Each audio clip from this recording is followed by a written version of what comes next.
Morning বন্ধুরা, সকাল থেকে একদম আজকে সময় পাইনি ভিডিও করার মতন। সেই জন্য এখন থেকে ভিডিওটা স্টার্ট করলাম। এখন প্রায় 11টা বাজতে যায়, এখন স্টার্ট করলাম। আর আপনাদের সাথে এখন একটু বসে কথা বলার মতন সময় পেলাম। অথবা এতক্ষণ আমি কিচ্ছু সময় করে উঠতে পারছিলাম না, কোনোভাবেই সময় করে উঠতে পারছিলাম না যে একটু ভিডিওটা স্টার্ট করব। তারপরে ভাবলাম না থাক, এই কাজগুলো সেরেই নিই, তারপরে আপনাদের সামনে নিশ্চিন্তে বসে একটু দুদণ্ড কথা বলতে পারব। কিন্তু কাজ আছে, কাজ যে শেষ হয়ে গেছে পুরোপুরি সেটা কিন্তু নয়, কাজ আছে।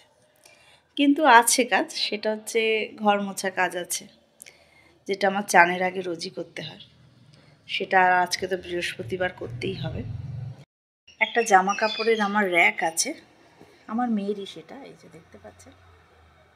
এই র্যাকটা আজকে একটু গোছাবো, গুছিয়ে নিয়ে। আসলে বাচ্চা মানুষ তো, জামা কাপড় বার করতে গেলে একটু উল্টোপাল্টা করে ফেলে। তারপরে দুটো তাকে বই আছে, সেই বইগুলোকে একটু গুছাবো আজকে।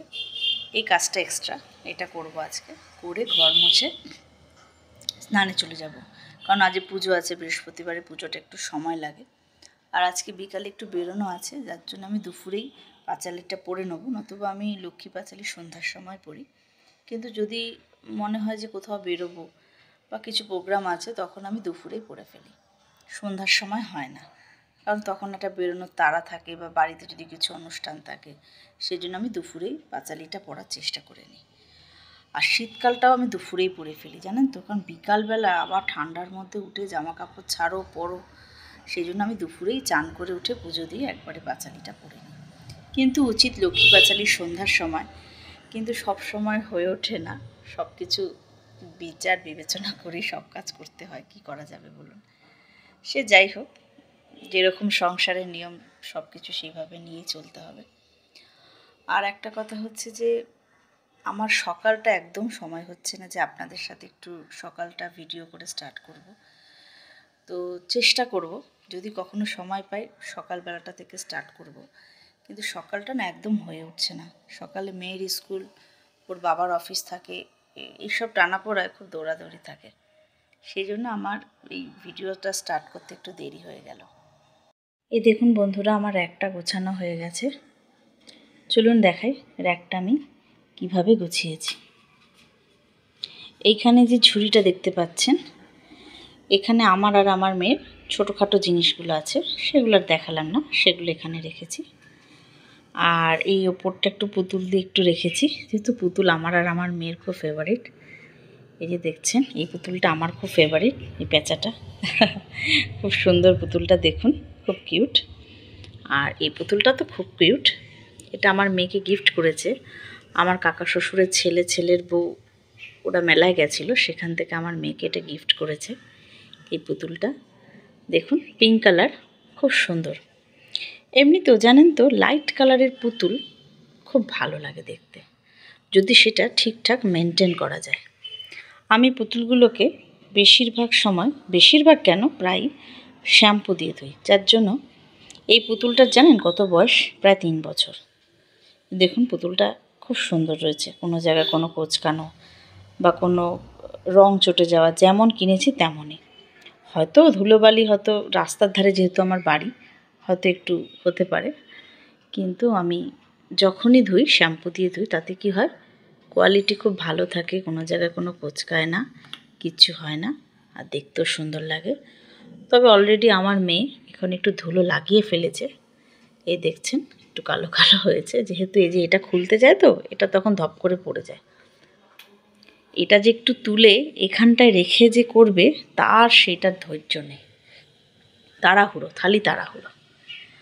দেখি একদিন ধুয়ে দেবো, এটা ধুলে আবার দাগটা চলে যাবে। কিন্তু দেখুন, পুতুল জিনিসটাই না খুব সুন্দর, বলুন, পুতুল কেনার কি আর বয়স লাগে? সে বুড়ো হোক, ইয়াং হোক, সবারই পুতুল পছন্দ। আর এভাবে সাজিয়ে রাখলে তো আরও সুন্দর লাগে। তো আমি এই জায়গাটা এরকম করে রেখেছি, দেখুন দেখতেও ভালো লাগছে আর কালারফুলও লাগছে। যেহেতু কালারফুল পুরো র্যাকটা, তার সাথে এইটা ম্যাচ করে ভীষণ ভালো লাগছে। এবার চলুন ভেতরটা দেখাই। এখানে আমার মেয়ের সব বই থাকে, এখানে থাকে সমস্ত কপি, এইখানে এই জামা কাপড়গুলো ভাঁজ করেছি। আসলে বাচ্চা মানুষ তো অনেক সময় কি হয়, একটা টানতে গিয়ে আরেকটা বার করে, তখন এই জামা কাপড়গুলো একটু ওলট পালট হয়ে যায়। এই হচ্ছে ব্যাপার। এই দেখুন, এই একটা র্যাক, এখানে এগুলো ভাঁজ করেছি। এই যে এখানে এই একটা। এই র্যাকগুলো ভীষণ কাজের, ভীষণ কাজের। আর যেহেতু এগুলো স্পেসটা খুব কম, কালারফুল দেখতে, ঘরের যে কোনো সাইডে বা কোণে আপনি এটা সাজিয়ে রাখবেন, দেখতেও ভালো লাগে, বাইরে থেকে জামা কাপড়ও দেখা যায় না, আর দলা করে রাখলেও দেখা যাবে না। কিন্তু দলা করে রাখাটা ঠিক না, তাতে কি হয়, যেহেতু এগুলো রেগুলারের জামা কাপড়, পরতে গেলে কুঁচকে যাবে, যার জন্য একটু গুছিয়ে রাখলে ভালো। তবে আমার সব সময় হয় না, যখন সময় পাই আমি গুছাই, তবে চেষ্টা করি 4-5 দিন অন্তর অন্তর গুছিয়ে রাখার। তাতে কি হয়, খুব বেশি জামা কাপড় অত কোঁচকায় না। আপনি এখন যদি 15 দিন 16 দিন অন্তর গোছান, তাহলে তো জামা কাপড় একটু কোঁচকাবে। দেখুন দেখতে কতটা ভালো লাগছে। আর রোজ আমি যেহেতু ফার্নিচার আমি রোজই মুছি, এগুলো আমার মোছা হয়ে যায়। এটা ধুলোবালি, যেহেতু আমার রাস্তার ধারে ঘর, জন্য আমাকে রোজই মুছতে হয়। যদি কোনোদিন স্কিপ হয়ে যায়, আমি বিকালে মুছি, চেষ্টা করি সকালেই সব কাজ সেরে যাওয়া। তাও ওই দেখুন কাপড়টা রয়েছে, ওইটা মুছতে মুছতে আপনাদের ভাবলাম যে আমি একটু এর একটা একটু গোছানোটা শেয়ার করে দিই। একটু বলবেন কেমন হয়েছে গোছানোটা। দেখুন বন্ধুরা, আমার ঘর মোছা কমপ্লিট, ঘরদোর মোছা হয়ে গেছে, পাখা চালিয়ে দিয়েছি। একদম রোদের তেজ নেই, একদমই রোদের তেজ নেই, যার জন্য আমাকে পাখা চালাতে হয়েছে ঘরটাকে শুকানোর জন্য। এই দেখুন, আর বারান্দাটাও মুছে নিচ্ছি একবারে। দেখুন এখানেরও পাখা চালিয়ে দিয়েছি। এই দেখুন আমার ঠাকুরের বাসন কোসন সব মাজা হয়ে গেছে, সকালেই মাজা হয়ে গেছিলো, আপনাদেরকে দেখানো হয়নি। ফুল টুল সব রেডি, সব গোছানো আছে। দেখুন সব মোছা হয়ে গেছে ঘর। এটা দিয়ে ঠাকুরের জায়গাটা সব পরিষ্কার করে নিয়েছি, ডাইনিং স্পেসটা মুছে নিয়েছি। আর কিছু মুছিনি অন্য ঘর, যেহেতু আজকে আমার কাজের লোক এসেছে, ও একটু পরে সেই ঘর মুছে যাবে। আর ডাইনিং স্পেসটাও মুছে নিয়েছি, যেহেতু এখান দিয়ে হাঁটাহাঁটি করি, তো এটা একটু মুছে নিলাম। এটা একবারে সোজা সব মুছে নিয়েছি একবারে। এটা হচ্ছে আমার শ্বশুর মশাই, তার ছবি। এটা উনি 6 বছর হয় মারা গেছেন। আমার ঘরদোর সব মোছা হয়ে গেছে, সব কিছুই হয়ে গেছে। এখন আমি স্নানে যাব, যেহেতু বৃহস্পতিবার তো পুজোটা দেব। পুজোটা দিয়ে এসে একবারে আপনাদের সামনে এসে কথা বলছি। তাহলে আমি যাই, চট করে চানটা করিয়ে নিয়ে পুজোটা দিয়ে দিই। দেখুন বন্ধুরা, আমার স্নান হয়ে গেছে, অনেকক্ষণই হয়। পুজো টুজো দিয়ে উঠতে উঠতে একটু তো সময় লাগে, তাই আপনাদের সামনে আসতে পারিনি, একবারে পুজো সেরেই উঠলাম। এই দেখুন আমার এই যে মা লক্ষ্মী, আমার হয়ে গেছে আজকের পুজো। খুব ছোট জায়গাটা, আসলে আমার তো সেরকমভাবে ঠাকুরঘর নেই, এই একটু ফাঁকা জায়গাটা এটা করে নিয়েছি। এটার উপরে টিভি আর থাকে। দেখা যাক ভবিষ্যতের চিন্তা, যদি একটা ঠাকুরঘর করতে পারি তখন ভালো করে বসাতে পারবো। এই যে আজকে দেখুন এভাবেই মাকে রেখে পুজো করলাম। আপনারা দেখে বলবেন কেমন হয়েছে।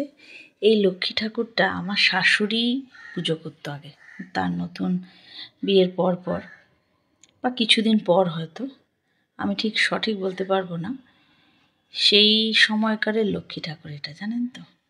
আমার শাশুড়ির বয়স এখন 84 বছর, তাহলে বুঝতে পারছেন কত বছরের পুরনো এই লক্ষ্মী ঠাকুর। কিন্তু আমি খুব যত্ন করে রেখেছি বলে এখনও ঠিক আছে, ভালো করে ধুয়ে পরিষ্কার পরিচ্ছন্ন করে রাখি বলে সেরকম কালো ভাবটা আসেনি। দেখতে পাচ্ছেন খুবই ছোট্ট আমার এটাই সিংহাসন। যাই হোক, এভাবে করেই আমি রাখি। দেখে বলবেন কেমন লাগলো। হ্যালো বন্ধুরা, এই তো দেখলেন আমার পুজোর সিংহাসনটাও দেখলেন, পুজোটাও দেখলেন, আমার হয়ে গেছে। আর এই সামনে আসতে পারলাম এখন, একটু পরেই মেয়ে চলে আসবে, প্রায় সময় হয়ে এসছে। আমার শাশুড়ি মার খাওয়া হয়ে গেছে। একদিন আপনাদের সাথে আলাপ করে দেবো। আসল কথা কি, শীতকাল তো, উনি সবসময় তো বসে থাকে না, বয়স হলে শীতে একটু তো প্রবলেম হয়, আপনারা সবাই বুঝতেই পারছেন। তার জন্য উনি বেশিরভাগ সময় খেয়ে দিয়েই শুয়ে পড়ে, বা হয়তো বেশিরভাগ সময় শুয়েই থাকে, যার জন্য এখনও অবধি আপনাদের সাথে সাক্ষাৎ করাতে পারিনি। কিন্তু একদিন ঠিকই পরিচয় করিয়ে দেবো আমাদের বাড়ির সবার সাথে, যারা যারা আমরা আছি বাড়িতে। আর কেমন লাগলো বলবেন। আজকের ভিডিওটা আমি এই অবধি রাখছি। ভুল ত্রুটি হলে প্লিজ ক্ষমা করে দেবেন, একটু বলে দেবেন, শিখিয়ে পড়িয়ে নেবেন। আমি তো নতুন, বুঝতেই পারছেন, একটু হতেই পারে ভুল ত্রুটি। যাই হোক, আপনারা ভালো থাকবেন, সুস্থ থাকবেন, হাসি খুশিতে থাকবেন, নিজেকে সময় দেবেন। আর ভালো লাগলে ভিডিওটা প্লিজ সাবস্ক্রাইব করে দেবেন, একটা লাইক করে দেবেন, শেয়ার করে দেবেন। তাহলে আজকে এই অবধি রাখছি বন্ধুরা, সবাই ভালো থাকবেন, টাটা।